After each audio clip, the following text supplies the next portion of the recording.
प्यारे साधकों साधिकाओं, लगातार 2 वर्ष हम सब ने 25,000 कुंडीय महायज्ञ भव्य से भव्य ही बनाया है, मनाया है। पिछले वर्ष मेरे अंतर मन में यही जिज्ञासा उठी, यही अंतः प्रेरणा हुई मुझे सद्गुरु कृपा के आधार से कि जिस प्रकार हम सबों ने मिलकर लगातार 2 वर्ष 25,000 कुंडीय महायज्ञ को भव्य से भव्य और दिव्य से दिव्य ही मनाया है, तब पिछले वर्ष यही संकल्प हुआ, यही प्रेरणा उठी कि अब हम सब हर वर्ष ही 25,000 कुंडों से आहुति देंगे। यही संकल्प उठा। प्यारे साधकों साधिकाओं, अनेक नए नए क्षेत्रों में यह यात्रा जा रही है। 18,000 किलोमीटर से भी ज़्यादा सड़क मार्ग से दूरी तय की जा चुकी है। नए स्थानों पर जब नए जिज्ञासु यह सुनते हैं कि बनारस में स्वरवेद महामंदिर धाम है और वहीं पर 25,000 कुंडीय महायज्ञ है, तो बहुत बार वे बहुत आश्चर्यचकित होते हैं। वे कहते हैं इतने विशाल महायज्ञ के बारे में तो सुना ही नहीं है, देखने का कहाँ प्रश्न है। इस महायज्ञ में तो अवश्य ही सम्मिलित होना चाहिए।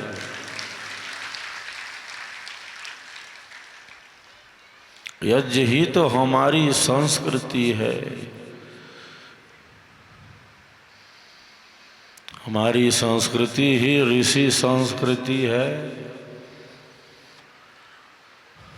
कितना अद्भुत क्षण होता है जब लाखों साधक साधिकाएं, हजारों दंपति पति पत्नी इन यज्ञ वेदियों पर बैठकर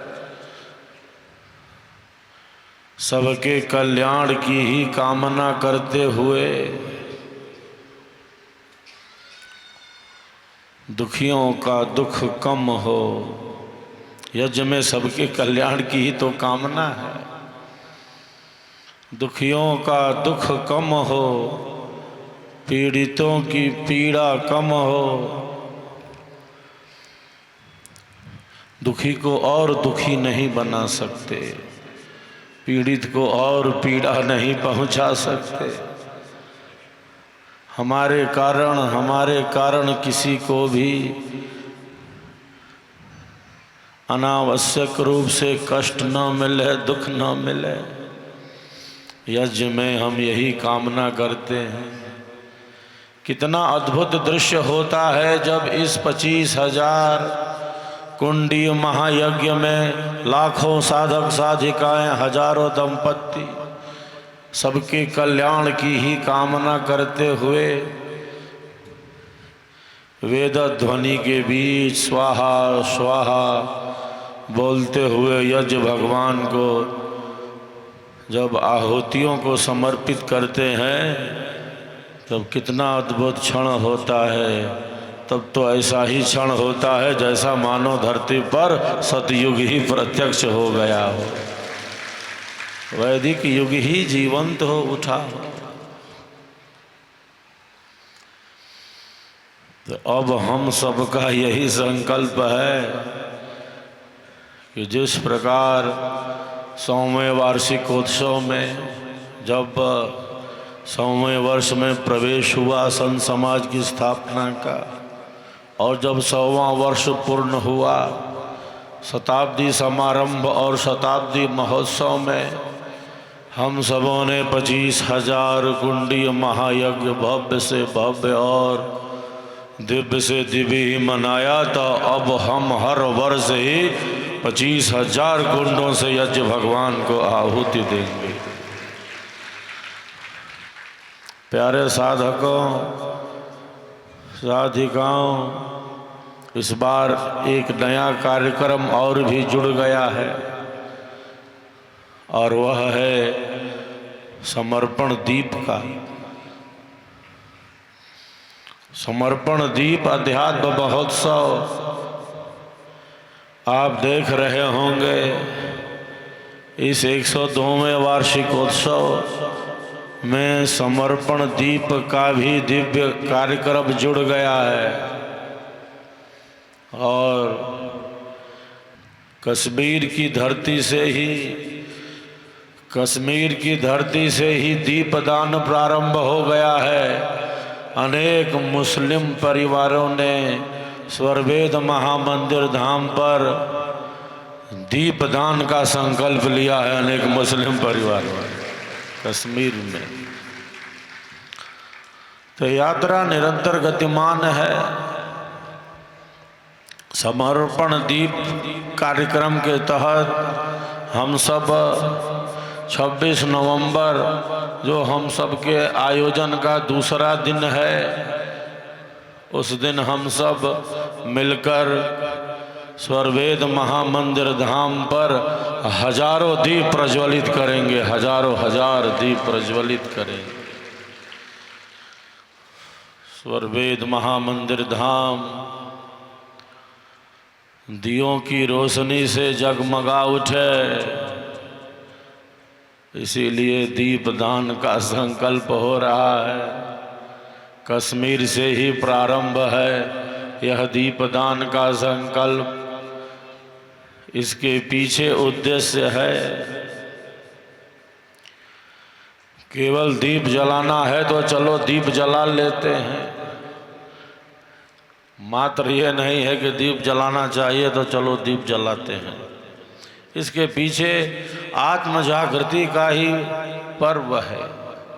इसके पीछे हमारी भारतीय संस्कृति की सनातन परंपराओं का ही उन्नयन है।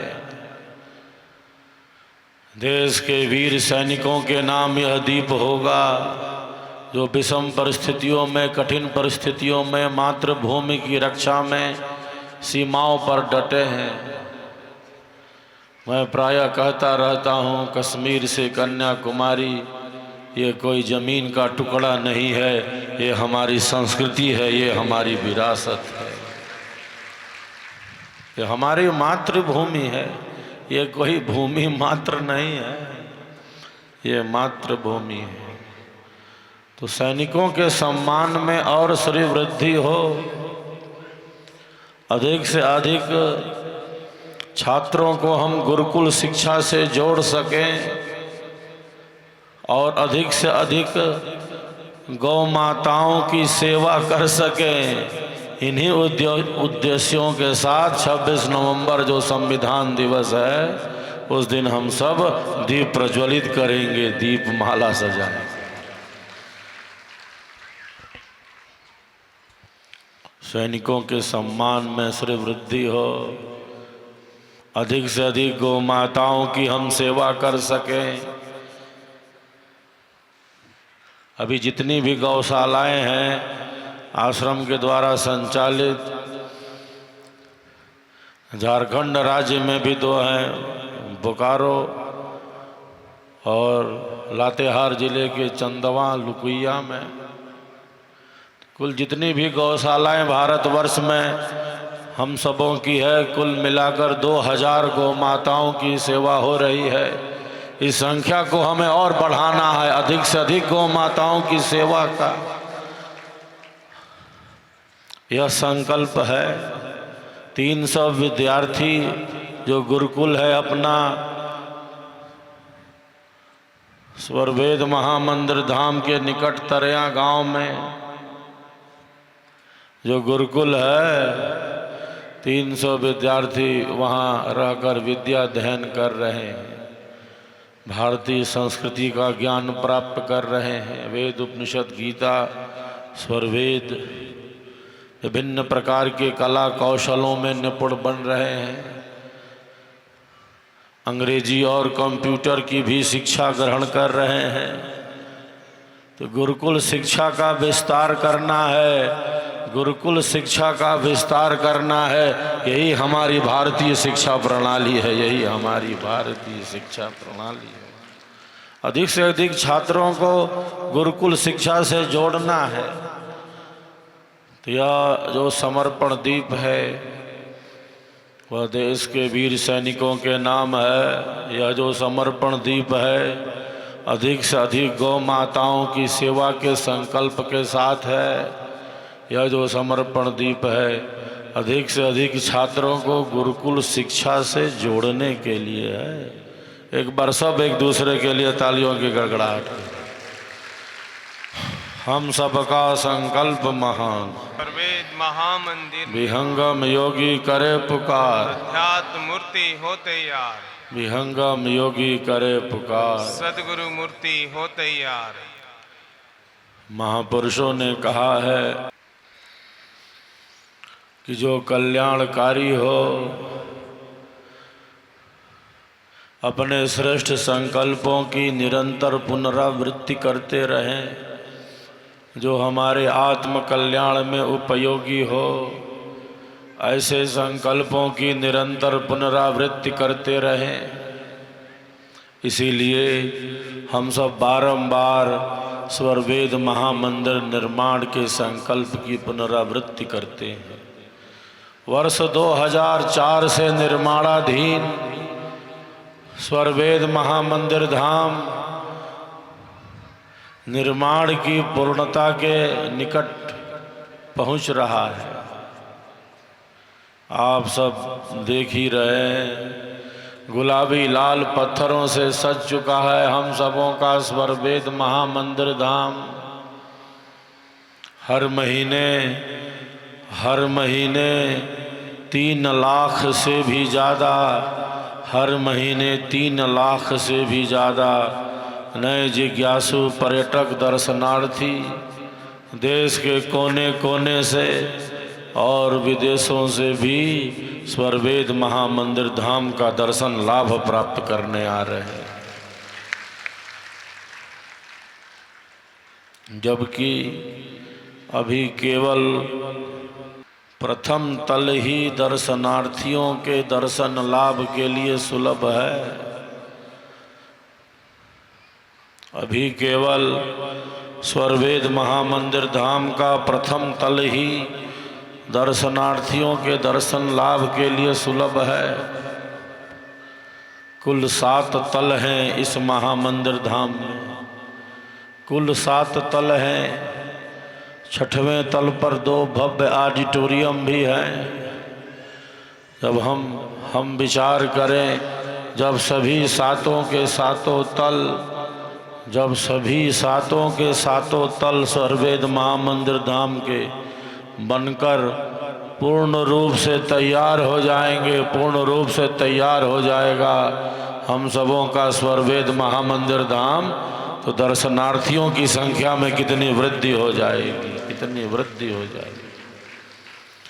अभी केवल प्रथम तल ही जिज्ञासुओं के दर्शन के लिए, दर्शनार्थियों के दर्शन लाभ के लिए सुलभ है, उपलब्ध है।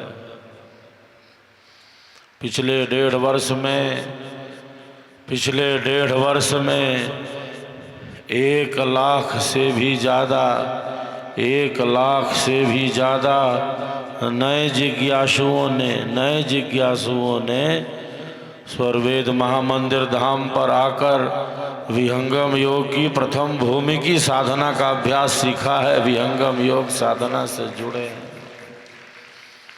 तो यह सब संभव होता जा रहा है आप सबों की श्रद्धा, सेवा, समर्पण भावना से, आप सबों के पुरुषार्थ से, आपके भक्ति भाव से। सेवा का अर्थ ही यही है। हमारे कारण किसी को भी अज्ञान, अधर्म, अन्याय पूर्वक कष्ट न मिले, दुख न मिले, हमारे ऋषि कहते हैं न मन से मिले, न मन से मिले, न वचन से मिले और न कर्म से मिले। चेतना के कितने ऊंचे शिखर पर हैं हमारे ऋषि, हम सबके पूर्वज। हम विचार करें, हमारे कारण किसी को भी अज्ञान अधर्म अन्याय पूर्वक पीड़ा न पहुँचे, कष्ट न मिले, दुख न पहुँचे, न मन से, न वचन से और न कर्म से। तीनों में से किसी से भी नहीं, बल्कि हमारे कारण तो सबको सुख ही सुख मिले, सबको शांति ही शांति मिले। यही सेवा भाव है जो आध्यात्मिक जीवन के मूल में है, मूल में है। हमारा स्वरवेद महामंदिर धाम इसी सेवा भावना का ही तो दिव्य रूप है। हमारा स्वरवेद महामंदिर धाम इसी सेवा भावना का दिव्य रूप है। इसीलिए हम बार बार अपने श्रेष्ठ संकल्पों की ही पुनरावृत्ति करते हैं। गुलाबी लाल पत्थरों से स्वरवेद महामंदिर सज चुका है, संवर चुका है।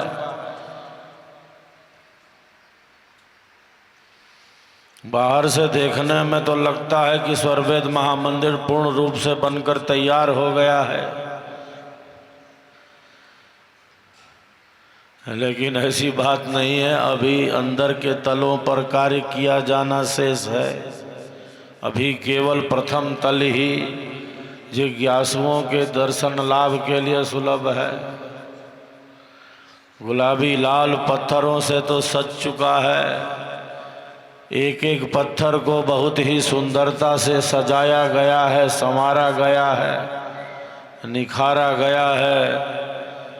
ये वही गुलाबी लाल पत्थर हैं, ये वही गुलाबी लाल पत्थर हैं जो अयोध्या में भगवान श्री राम की जन्मभूमि पर बने दिव्य राम मंदिर की शोभा बढ़ा रहे हैं। उन्हीं पत्थरों से सजा है ये स्वरवेद महामंदिर धाम। तो शीघ्र से शीघ्र हम सबको मिलकर स्वरवेद महामंदिर निर्माण के अधूरे कार्य को भी पूरा करना है।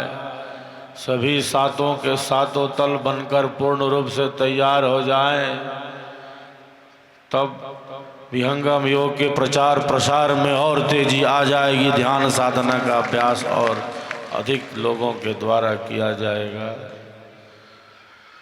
प्यारे साधकों साधिकाओं, कश्मीर के बाद यह यात्रा पहुंची लेह लद्दाख में। ऑक्सीजन कम होने से वहाँ बहुत प्रतिकूलताएं भी हुई।